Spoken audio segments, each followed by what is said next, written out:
Hey guys, it's Devin and welcome back to my channel. I first off wanted to say that I do apologize that the quality of my video is not as good as my usual quality. I just got back from my trip to the Netherlands to visit my grandmother who has been ill, and I lost my camera at the airport, which is like the worst because that was a really good camera. So I lost my camera at the airport, so until I purchase a new camera, I have to film on my iPad. So the quality isn't as good, but I still wanted to get content up and out there for you, so I do apologize for that.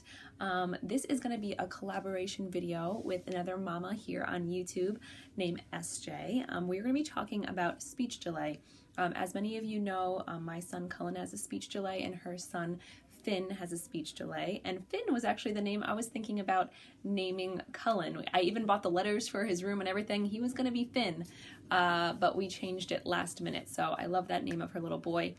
So she's going to be talking about it over on her channel. What we're going to be discussing is more our fears and emotions from a mother's standpoint when we found out that our child had a speech delay. So this video isn't as much about like tips and tricks or things to do with your child, but it's more about the emotional side coming from a mom's standpoint. So if you guys are new to my channel, welcome. I have a 4-year-old little boy named Cullen, and I also have a 1-year-old little girl named Isla. So if you guys are not new to my channel, definitely go check out SJ's channel after watching my video.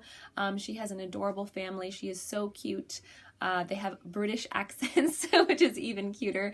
And yeah, she has a very upbeat, positive personality, which I find very infectious, and I just love her channel. So definitely go check her out after you watch our video.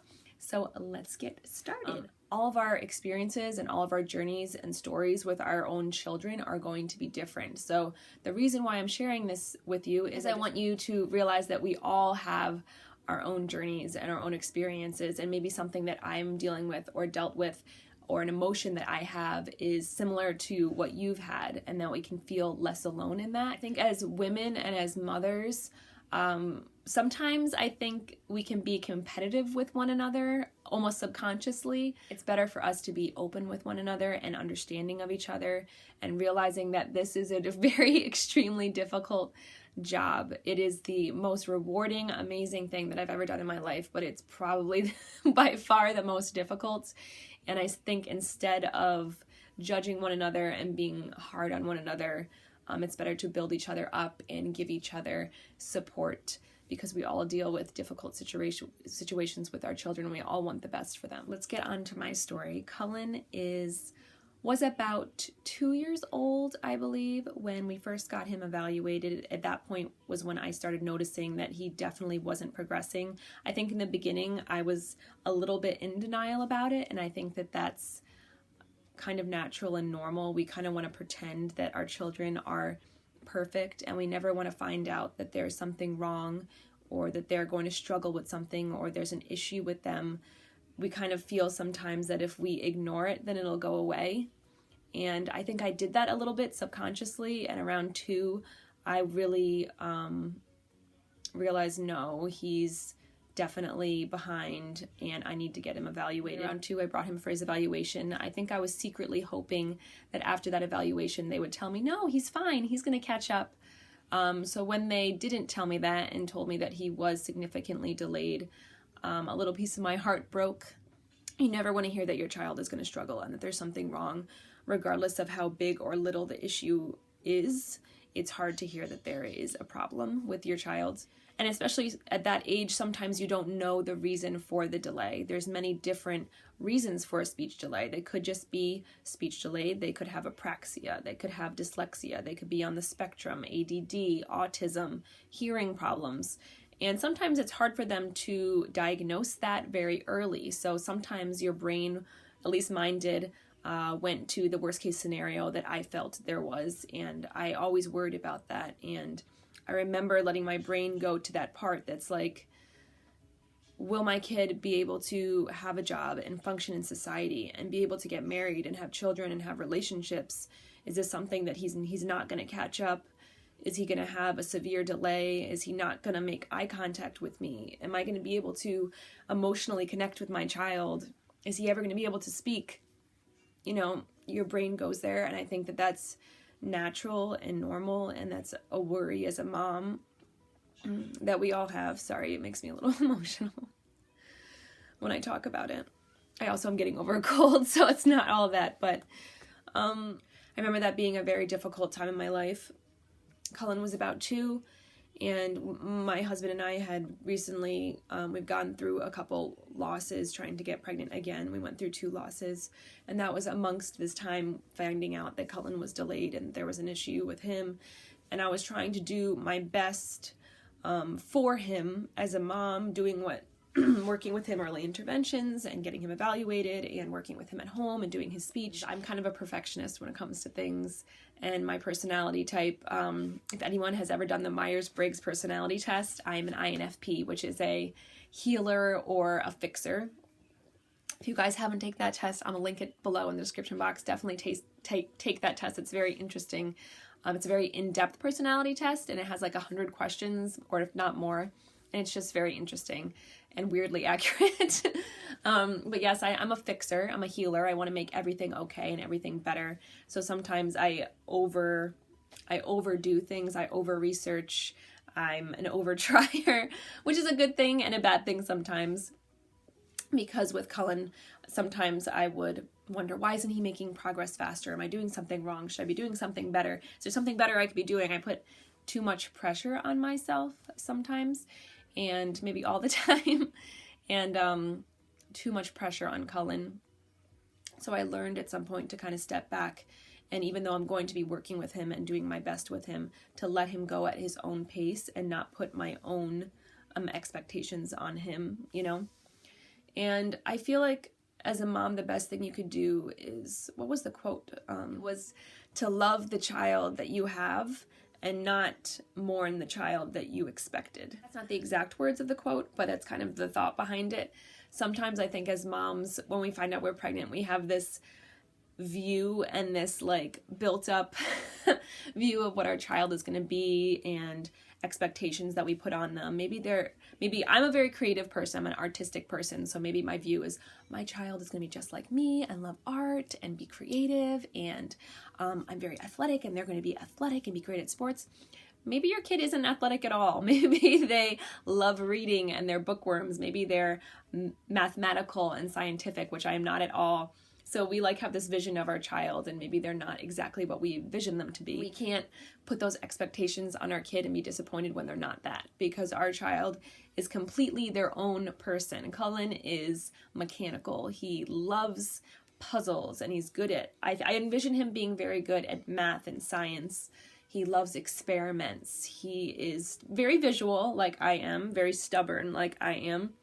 He's becoming more athletic. He was not athletic at first. His hand-eye coordination wasn't the best. But I think when I accepted Cullen and I accepted the things that he loved and that he was good at, and I started teaching him with that in mind, that he blossomed. He's definitely come a long way. So that's some advice that I can give people, is to accept them and love them for the stage that they are in, and stop trying to rush them and rush the progress, because that's something that I did. They're going to progress at their own stage and their own pace. And I started teaching Cullen with things that he loved. Cullen loves action figures. He loves superheroes. He loves Legos. He's a typical boy when it comes to that. So I used all those things when it came to teaching him. Maybe he didn't want to sit in color and do worksheets, but he loved books about superheroes. He loved encyclopedias about superheroes, and we'd talk about what they were doing and what they were wearing and the colors they were wearing, and that helped with his speech a lot. Moving on. Also, because we're talking about fears and things, it's easy sometimes to get caught up in comparing our children to other children, and I always tell people not to do that. I think it's natural to do that at times, and I would always try not to do that. But it's hard when you have friends that are posting on Instagram or Facebook, oh, look at my kid, look how advanced they are, look how much they're reading and writing, and they're like a year or two younger than my child, and he's not doing that.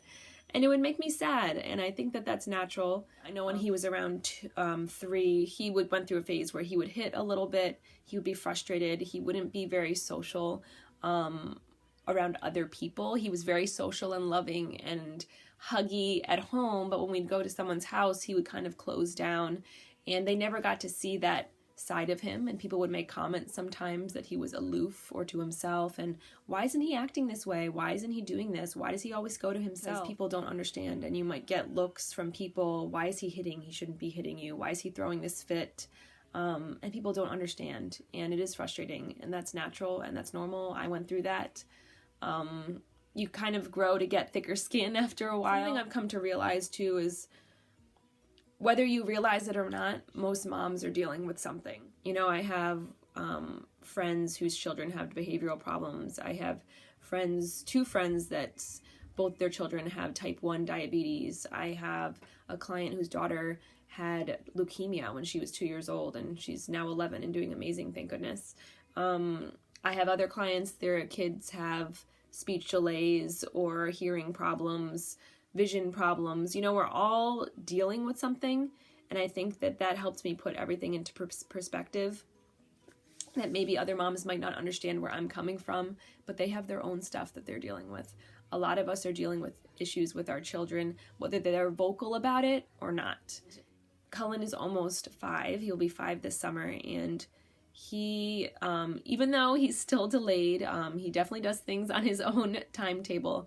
He is such an amazing kid, and he's talking now, still not where he should be, but he talks in small sentences. He expresses himself.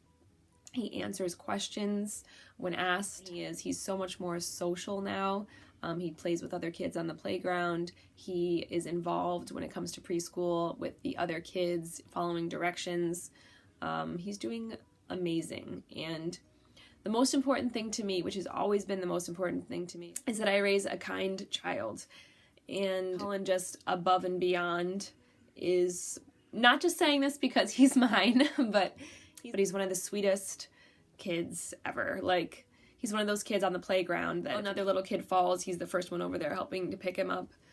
So not to say that he isn't fresh sometimes, because he is, but he is a very sweet and kind heart, and if I can raise a kind child, then that is a win in my book. But anyway, I think I've been blabbing on enough. This was a very disorganized video, but it was really just me expressing myself and expressing my heart.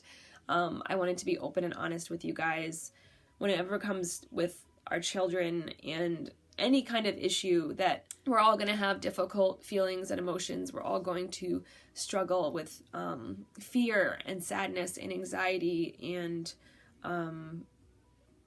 self-blame and wondering what we did wrong and what we could have done better and if we could have caught it earlier and what we should be doing with them that we're not doing with them, worry about where they're going to end up, if we're doing the right thing.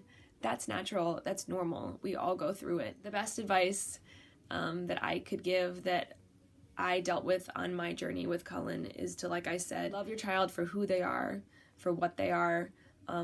Do your best working with them. Don't blame yourself. Be patient, even though that's hard, and get creative, do different things, work with them with things that they enjoy, that they love, that will grab their attention. Be open with other moms and realize that we're all doing this together. We're all learning along the way. We're all struggling. You're not alone. So that's the best advice that I could give. Please leave in the comments below. I'd like to get the conversation going. I'd like this to be a forum where we can all come and as a safe place to talk to each other and to give each other advice.